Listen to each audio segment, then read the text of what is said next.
이 시간 전통과 정통이라는 제목으로 하나님의 말씀을 대연하도록 하겠습니다. 여러분 저녁 식사 잘 하셨죠? 네. 국어 사전을 살펴보면 전통과 그리고 정통에 대해서 나와 있는데요. 전통은 어떤 집단이나 공동체에서 과거에서부터 지금까지 이어 내려오는 사상이나 관습, 행동을 말하는 단어입니다. 그리고 정통은 바른 계통, 사물의 중심이 되는 중요한 부분을 정통이라고 말합니다.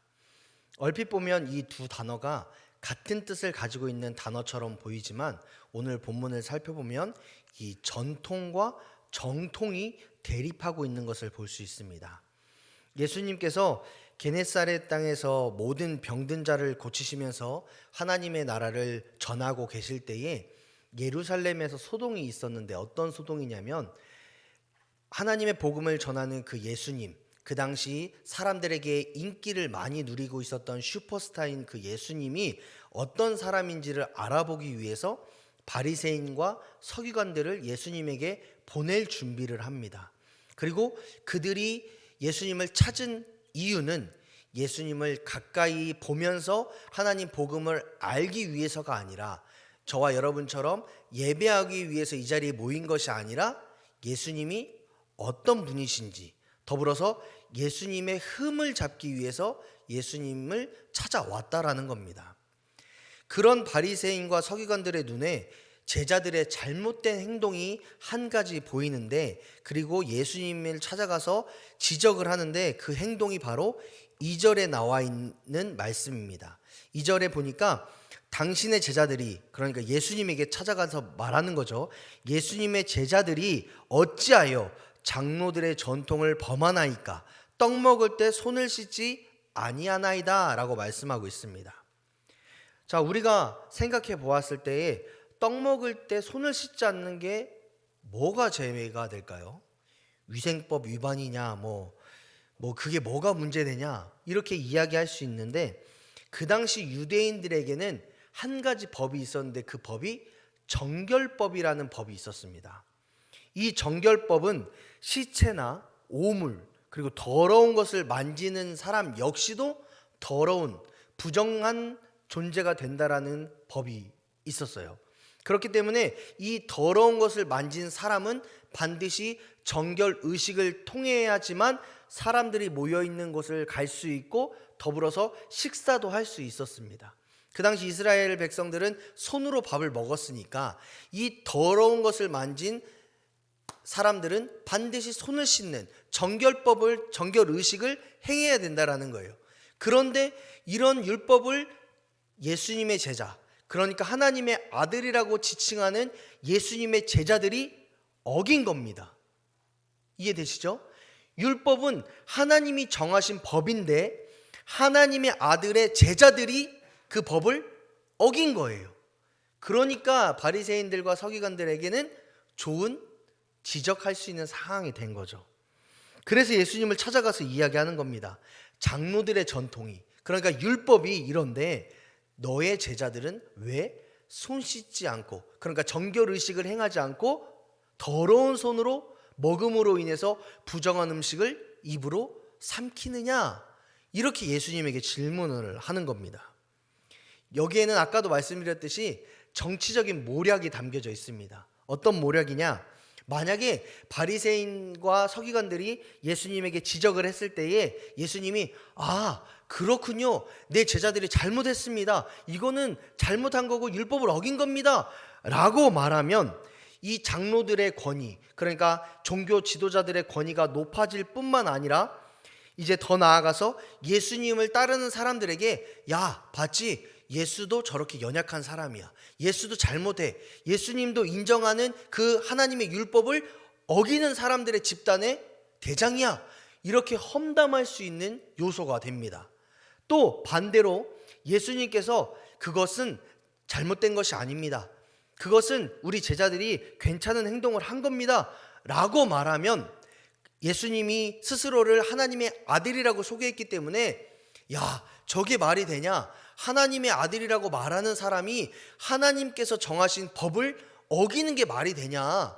이건 잘못된 거다. 예수님이 사기치고 있는 거다. 라고 말하면서 예수님을 이단으로까지 몰아갈 수 있는, 그래서 죽일 수 있는 명분을 만들 수 있다라는 겁니다. 그러니까 바리새인들과 서기관들에게는 예수님이 이 떡을 먹은 행위를 부정해도 문제에서 삼을 수 있고 긍정해도 문제를 삼을 수가 있는 거예요. 그러니까 그들이 먼 길 마다하고 찾아온 거죠.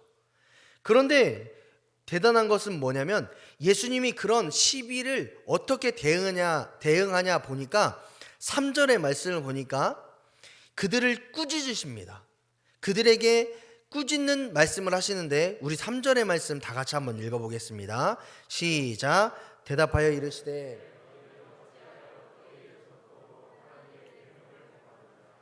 아멘. 네, 제가 물 마시려고 성경을 읽은 거예요. 네, 예수님에게 긍정입니까 부정입니까 물어봤는데 예수님은 도리어 너희가 나에게 이렇게 말하는 것이 맞는 거냐? 너희는 왜 하나님의 법을 지키지 않고 너희의 전통을 가지고 나에게 꾸짖느냐라고 말씀하고 있는 겁니다. 이 말은 뭐냐면 예수님이 하나님의 뜻이 아닌 바리새인들과 서기관들 또 종교 지도자들이 스스로 만들어낸 법을 가지고 전통을 가지고 하나님의 의도가 아닌 자신들의 뜻대로 왜 하나님의 아들인 예수인 나를 핍박하느냐라고 물어보는 겁니다. 그리고 꾸짖으시는 겁니다. 예수님은 하나님께서 정하신 그 율법이나 혹은 하나님의 나라의 그 법도 안에서는 하나님의 뜻, 하나님의 의도가 우선이지 사람의 뜻, 사람의 의도가 절대로 우선시 될 수 없다라고 이야기하시는 거죠. 그러면서 예수님이 뭐라고 말씀하시느냐?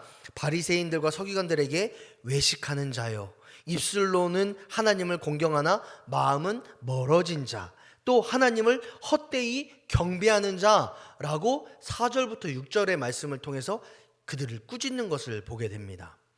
그러면서 예수님은 사람을 더럽게 하는 것은 더러운 손을 가지고 정결 예식을 행하지 않고 먹는 음식이 아니라 너희의 더러운 마음에서 나오는 말과 행동과 더 나아가서 사람들을 판단하고 정죄하는 너희의 전통이 잘못됐다라고 이야기하고 있습니다. 그리고 그 전통에 따라 사람을 평가하는 그 마음이 잘못됐다라고 이야기하고 있습니다. 예수님은 장로들의 전통이 강조한 무엇을 지켰느냐, 무엇을 행했느냐보다 어떤 마음으로 그 일을 하고 있느냐를 더 중요하게 생각하고 있다는 것을 보게 됩니다. 즉 율법을 잘 지켰느냐, 정결 의식을 행했느냐 안 행했느냐가 예수님에게 또 하나님 나라에서 중요한 것이 아니라 그 마음, 어떤 마음으로 율법을 행하느냐, 하나님을 사랑하는 마음으로 하나님의 법도대로 살아가고 있느냐, 하나님을 존중하고 하나님의 의도대로 내 이웃을 섬기고 하나님을 사랑하는 마음으로 삶을 살아가고 있느냐, 그렇지 않느냐가 예수님에게는 더 중요하다라는 말씀을 하고 있는 겁니다. 따라서 예수님은 장로들의 전통도 중요하나 그거보다 더 중요한 것이 있다라면 정통, 즉 하나님을 바르게 섬기는 그 마음이 더 중요하다라고 말씀하고 있습니다. 그러자 이렇게 이야기하자 12절의 말씀을 보니까 바리새인들이 예수님의 이 말씀을 듣고 걸림이 되었다라는 거예요. 마음속으로 찔림이 되고 귀로 들었을 때 거슬리는 말이 들렸다라는 뜻을 갖습니다. 자, 우리도 내 주변에서 거슬리는 말을 누군가 하면 바로 미간이 찡그려지잖아요. 그죠? 네. 네, 저도 그렇거든요. 제가 이렇게 있다가 누군가가 거슬리는 말을 하면 저부터도 나한테 왜 이런 말을 하지? 내가 뭐 잘못했나? 이런 생각을 한단 말이죠. 여러분도 마찬가지실 겁니다. 그런데 여기서 바리새인들이 그랬어요. 바리새인들은 그 당시 종교 지도자들입니다. 나는 깨끗한 사람입니다. 나는 잘난 사람입니다. 하나님을 잘 섬기고 있습니다. 라고 자랑하던 사람들이 이 사람들이었어요. 그런데 예수님이 많은 사람들 앞에서 너는 외식하는 자다, 너는 하나님을 섬긴다라고 말하지만 마음으로 멀어진 자다, 하나님을 헛되이 경배하는 자다, 막 이렇게 지적하니까 그들의 미간이 찌푸려지지 않았겠습니까? 그들의 마음속에 걸림이 되었다라는 거예요. 그런데 제자들이 하나님 복음 앞에서는 민감하지 않으면서 그런 거는 되게 민감했나 봐요. 12절의 말씀을 보니까 이에 제자들이 나와서 이르되 바리새인들이 이 말씀을 듣고 걸림이 된 줄을 아나이까? 라고 예수님에게 물어보는 거예요. 그러니까 그 말은 예수님, 지금 바리새인들이 미간이 찡그려지고 걸림이 되어서 그들이 인상 쓰고 있는데 지금 이 상황 어떻게 하실 거예요? 이렇게 말하는 거하고 같습니다. 그러자 예수님이 말씀하시는 거예요. 14절의 말씀을 한번 읽어볼까요? 14절입니다. 시작. 그냥 두라. 그들은 맹인이 되어 맹인을 인도하는 자로다. 만일 맹인이 맹인을 인도하면 둘이 다 구덩이에 빠지리라 하시니라. 아멘. 예수님이 이렇게 답변하시는 겁니다. 그냥 둬라. 맹인이 맹인을 인도하면 그들은 구덩이에 빠질 것이다. 자기 뜻대로, 자기의 의도대로 하나님의 말씀을 해석하고 자기들이 지키고 싶은 대로 이스라엘 백성들을 교육하며 그들 가운데 나아가는 사람들은 맹인이 인도하는 그 길을 따라가는 맹인이 될 수밖에 없다. 그들은 다 죄에 빠질 수밖에 없다. 잘못될 수밖에 없다라고 이야기하십니다. 그러면서 또 한 번 더 이야기하시죠. 입으로 들어가는 것이 잘못된 것이 아니라, 죄를 짓게 하는 것이 아니라 입에서 나오는 것들이 잘못된 것인데, 그것은 간음, 욕심 등등등의 죄악들이 잘못됐다라고 이야기를 하고 있습니다. 오늘 이 말씀을 통해서 우리는 두 가지를 묵상할 수 있습니다. 그리고 이 두 가지 묵상한 것을 가지고 함께 기도하기를 소망하는데요. 첫 번째로 우리가 묵상할 수 있는 내용은 과연 하나님의 뜻은 어디에 있는가를 묵상하게 됩니다. 본문은 정결법에 대한 논쟁 혹은 전통과 정통의 대립으로 보이지만, 더 중요하게 더 깊이 찾아가면 예수님께서 이 말씀을 하신 의도가 어디에 있냐면, 과연 바리새인과 서기관들은 하나님의 뜻, 하나님의 의도, 하나님의 방법, 하나님의 가치관을 가지고 사느냐, 이 질문 앞에 서 있는 것을 보게 됩니다. 그리고 더 나아가서 우리 역시도 이 질문 앞에 서 있다라는 겁니다. 이 말씀을 통해 예수님께서는 우리에게 과연 너희는 하나님의 뜻대로 살고 있니? 하나님의 말씀대로 살고 있니? 하나님 중심으로 살고 있니? 하나님이 말씀하시는 그 의도를 깨닫고 있니? 그래서 실천하고 있니? 이 말씀을 예수님께서 우리에게 지금 이 자리, 이 시간 가운데에 주시는 겁니다. 그렇다면 저와 여러분은 어떻게 대답하시겠습니까? 아멘. 저는 그렇게 하고 있습니다. 아멘. 저는 날마다 예수님의 뜻대로 살고 있습니다. 말씀대로 순종하고 있습니다. 라고 대답하시겠습니까? 네, 굉장히 애석하네요. 아니면 하고는 싶은데 삶이 그렇게 호락호락하지 않습니다. 하고는 싶은데 내 의지가 미약합니다. 연약합니다. 전혀 생각 못했네요. 이렇게 말씀하시겠습니까? 제 얘기를 좀 한번 해보겠습니다. 제가 두 번째 사역지에서 유초등부, 그러니까 저희 교회에서는 어린이부죠. 어린이부 사역을 했었습니다. 그 사역을 하면서 가장 어려웠던 점이 뭐냐고 저에게 물어보신다면, 부흥이 어려웠다, 뭐 교회학교 설교가 어려웠다, 뭐 이런 것도 다 어려웠지만 제일 어려웠던 한 가지는 부장 집사님이 제일 어려웠습니다. 왜 어려웠냐면, 매번 교사회의를 하면 제가 어떤 의견을 내잖아요. 우리 이번에 전도축제 했으면 좋겠습니다. 딱 의견을 내면 부장 집사님이 그거 다 해봤는데 안 돼요.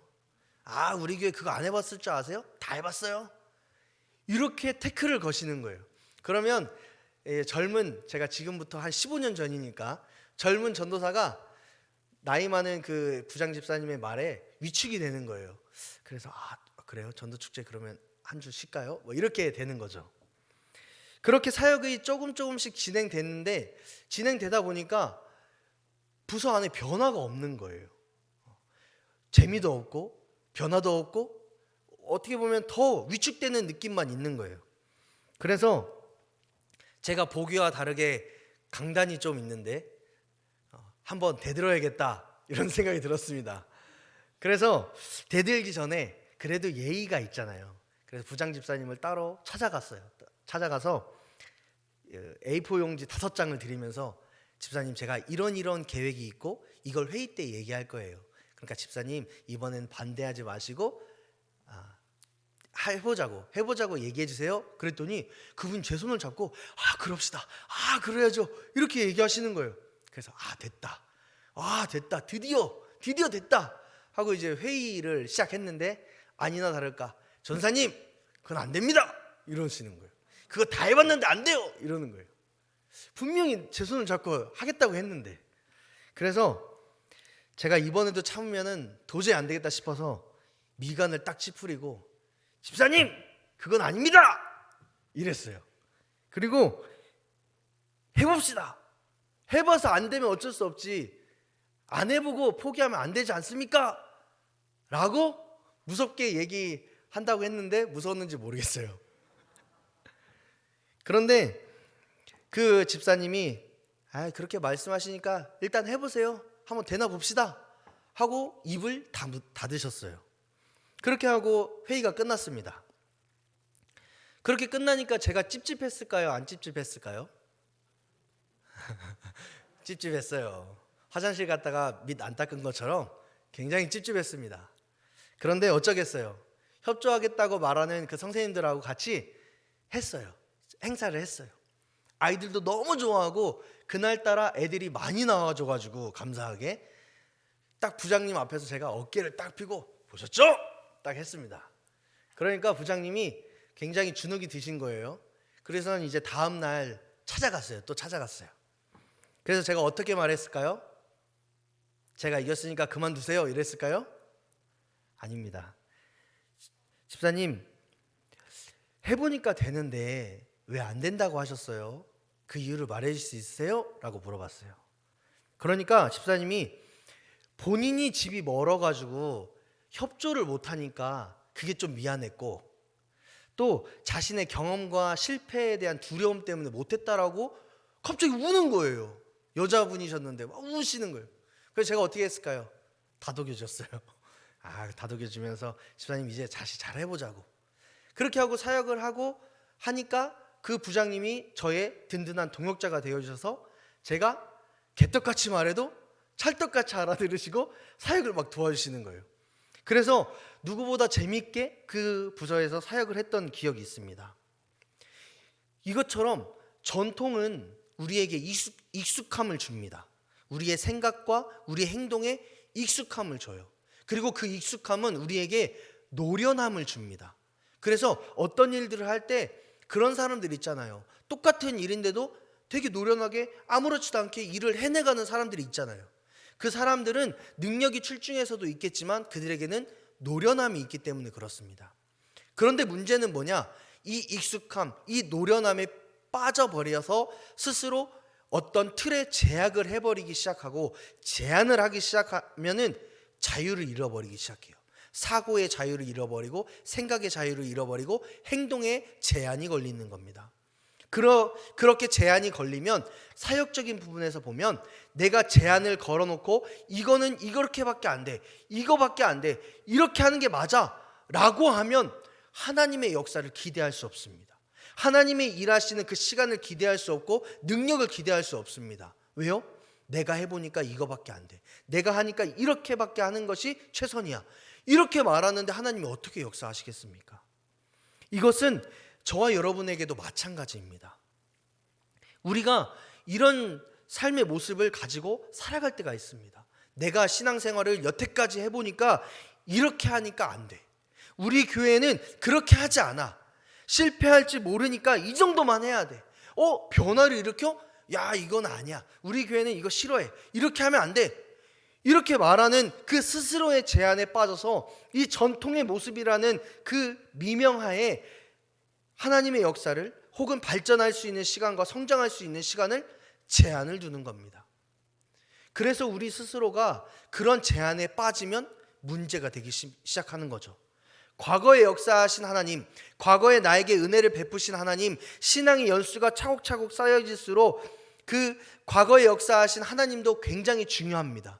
그러나 과거에 역사하신 하나님도 중요하지만 지금 현재 역사하시고 앞으로 역사하실 하나님의 역사가 더 중요합니다. 여러분, 언제까지 과거, 나 20년, 나 30년 전에 만났던 그 하나님만 자랑하고 계실 겁니까? 지금 이 순간에 날마다 나와 동행하시고 함께 하시는 그 하나님을 자랑하셔야 되지 않겠습니까? 전통에 빠지면, 잘못된 전통에 빠지면 그렇게 될 수밖에 없습니다. 과거의 내 모습, 과거에 은혜 받았던 과거의 전통 가운데 그것만 자랑하고 있는 겁니다. 신앙인으로서 살아가고 있는 우리는 역사와 전통을 통해 나를 돌아보는 시간을 갖고 더 나아가 쇄신하려는 모습이 있어야 됩니다. 과거에 하나님을 만났던 그 신앙보다 더 성장하고 더 성숙하고 더 발전하는 모습이 나에게 있어야 된다라는 겁니다. 더 하나님과 친밀해지고 더 하나님께 기도하고 더 말씀을 읽고 더 하나님께 나아가는 그런 모습. 그래서 우리가 1+ 운동도 하고 있고 세겹줄 운동도 하고 있는 거 아니겠습니까?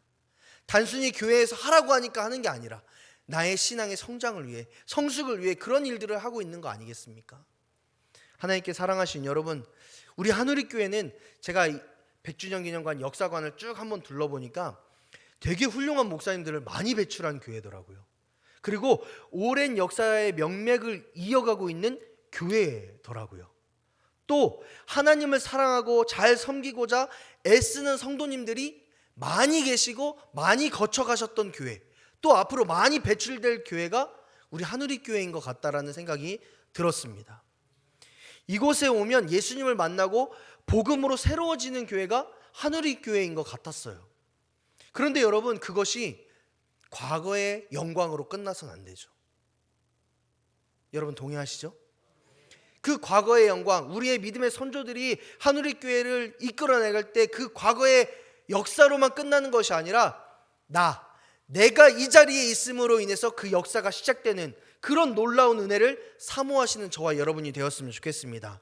그래서 전통을 자랑하는 교회가 아니라 정통을 자랑하는 교회, 과거의 영광을 자랑하는 교회가 아니라 지금 우리의 교회 가운데 역사하시고 앞으로 부흥을 허락하실 그 하나님을 자랑하는 교회가 우리 한우리교회와 저와 여러분의 삶이 되시기를 주님의 이름으로 축복합니다. 두 번째로 묵상할 수 있는 것은 전통과 정통의 결과에 대해서 묵상할 수 있습니다. 본문은 전통의 결과는 분명하게 말씀하고 있지만 정통의 결과에 대해서는 말씀하지 않고 있어요. 하지만 이 두 가지 개념이 반대되는 개념이다 보니까 전통에 대해서 우리가 정립을 하면 정통은 그대로 정립할 수 있다라고 저는 생각이 듭니다. 그래서 전통의 첫 번째 결과를 보면 13절의 말씀을 보니까 예수께서 대답하여 이르시되 심은 것마다 내 하늘 아버지께서 심으시지 않은 것은 뽑힐 것이다 라고 말씀합니다. 즉 전통, 그러니까 내 뜻대로 내 방법대로 하나님의 의도가 아닌 내가 원하는 대로 신앙생활을 하면 예수님이 말씀하시는 거예요. 하나님 나라에서 뽑히게 되겠다, 뽑히게 된다, 아니 뽑힐 것이다 라고 말씀하고 있습니다. 아무리 우리가 교회 안에 직분이 있고 아무리 목사여도 하나님의 방법, 하나님의 의도, 하나님의 뜻대로 신앙생활 하지 않으면 하나님 나라에서 뽑힌다라고 경고하고 있음을 보게 됩니다. 두 번째로는 아까도 읽었듯이 14절의 말씀을 보니까 맹인이 되어 맹인을 인도하는 자로다. 만일 맹인이 맹인을 인도하면 둘이 다 구덩이에 빠지리라 말씀합니다. 그러니까 이거예요. 하나님의 의도가 아닌 사람의 전통대로 사람을 교육하고 사람을 이끌어가고 이게 맞다고 하면 자기도 빠지고 이끌어가는 사람도 같이 빠진다라는 거예요. 여기서 말하고 있는 구덩이가 뭘까요? 죄의 구덩이일 수도 있고 심판의 구덩이일 수도 있습니다. 잘못된 길로 간다라는 거예요. 그렇게 멸망할 수 있다라고 말씀하고 있습니다.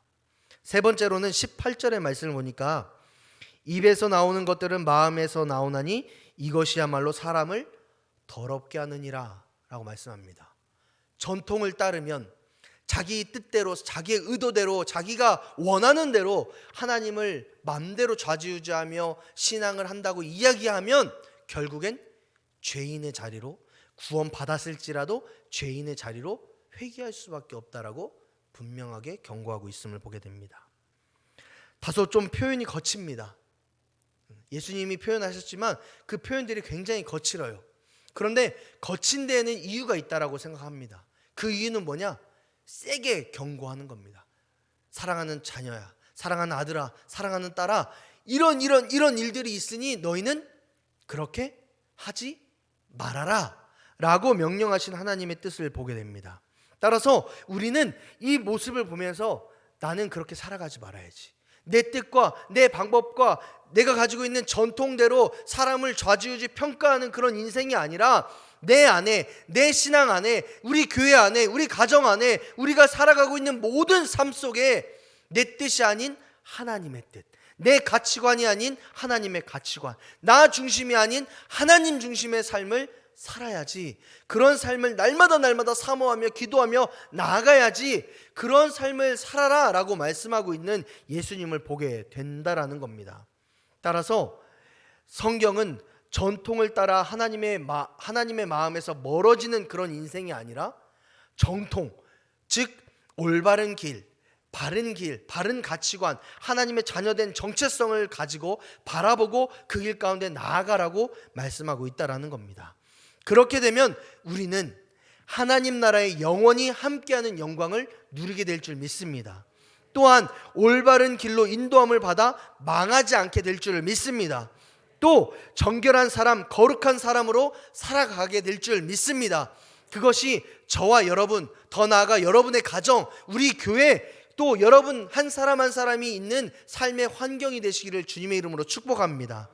하나님께서 사랑하신 여러분, 하나님은 우리가 무엇을 하는지보다 어떤 마음을 가지고 살아가고 있는지에 더 큰 관심과 마음을 갖고 계십니다.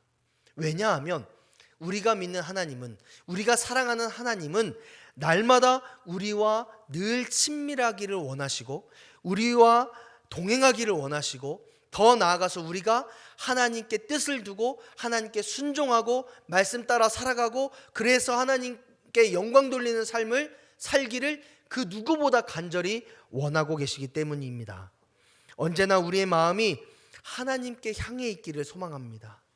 우리에게 익숙함과 편안함을 주는 우리의 삶의 기준과 모습이 아니라, 비록 익숙하지 않아 불편하고 편안함이 아니라 피곤하지만 그래도 하나님의 기준과 하나님의 방법이 무엇인지를 고민하고 하나님께 더 나아가고자 1+도 세겹질 신앙운동도 한번 실천해보는 저와 여러분이 되셨으면 좋겠습니다.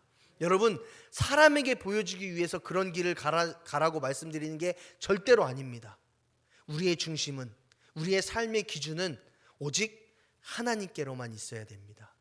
그래서 저와 여러분의 삶을 하나님께서 보실 때에, 와, 내가 사랑하는 하누리교회 누구누구는 진짜 정통에 서 있구나, 내 뜻에, 하나님 뜻에 의거하여 사는구나, 말씀대로 사는구나, 말씀에 순종하는구나, 야, 내가 누구누구 때문에 정말 기쁘다, 정말 너무 행복하다, 이런 칭찬과 격려를 하나님께 받는 저와 여러분이 되셔야 되지 않겠습니까?